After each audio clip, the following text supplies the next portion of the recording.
It was a cold November morning, and I was late. Again. I threw on my jacket, grabbed my bag, and ran down the uneven pavement toward the bus stop. My heart was pounding, not just from running, but from the familiar fear of being the last one on the bus, of everyone turning their heads to watch me as I stumbled in, gasping for breath. The city was waking up slowly. The air smelled like burnt toast and morning coffee. A faint layer of fog hung above the sidewalks. I could hear birds, but also the distant sound of tires splashing through puddles. I reached the stop just as the bus was pulling in. The driver gave me a half smile as I climbed on. I nodded, grateful, and moved toward the back where it was warm and quiet. And that's when I noticed them. Two young men, maybe in their 20s, sitting by the window, speaking in English. But it wasn't perfect English. In fact, it was the opposite. They stumbled over words, laughed at each other's mistakes, and kept going anyway.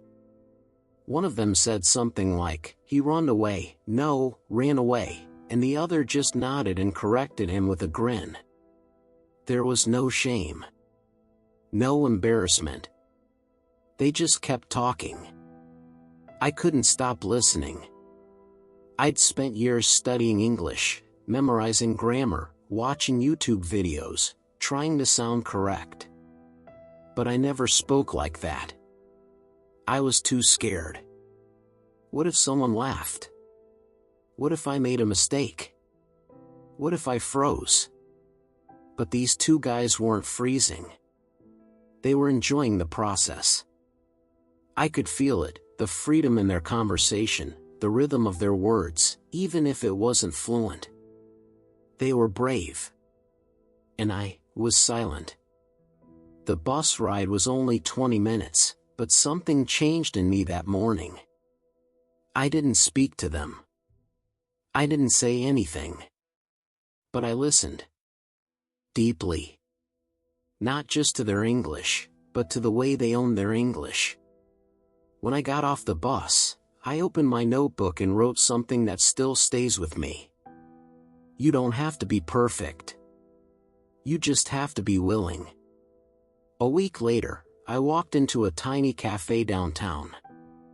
It was raining, and the bell above the door jingled softly as I entered. I found a seat near the window and pulled out my English notes, planning to study silently as usual. I was nervous, as always, but something was different. I kept thinking about those two strangers on the bus. I ordered a coffee and sat down.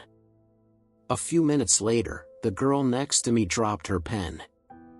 It rolled toward me and stopped by my foot. I bent down, picked it up, and handed it to her. "Here you go," I said. She smiled. "Thanks." Then she looked at the open notebook in front of me and asked, "Are you studying?" I nodded. "Yes. English." "Wow," she said. "You're doing great." Just like that, I felt a wave of warmth rise through my chest. My first instinct was to dismiss the compliment, to say, "No, not really," or "I'm still bad." But instead, I simply said, "Thank you." We ended up talking for 10 minutes. She asked about where I was from, what brought me here, and why I was learning English. I told her, honestly, that I loved the language, but I was afraid of speaking it.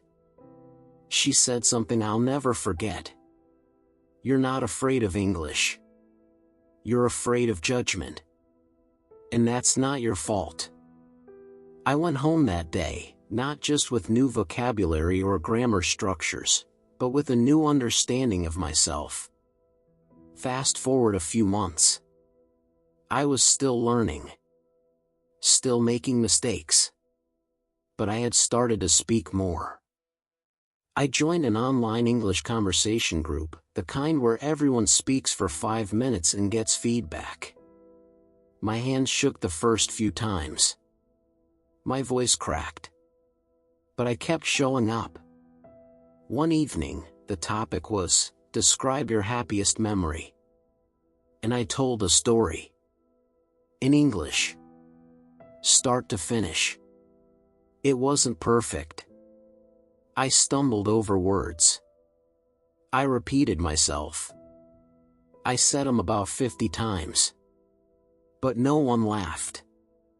In fact, someone messaged me after the session and said, "Your story made me smile. Thank you." That moment, that message, it made all the struggle worth it. And that's why I believe in stories. Not just because they're beautiful, or emotional, or interesting, but because stories are how we remember. They're how we learn. They're how we connect.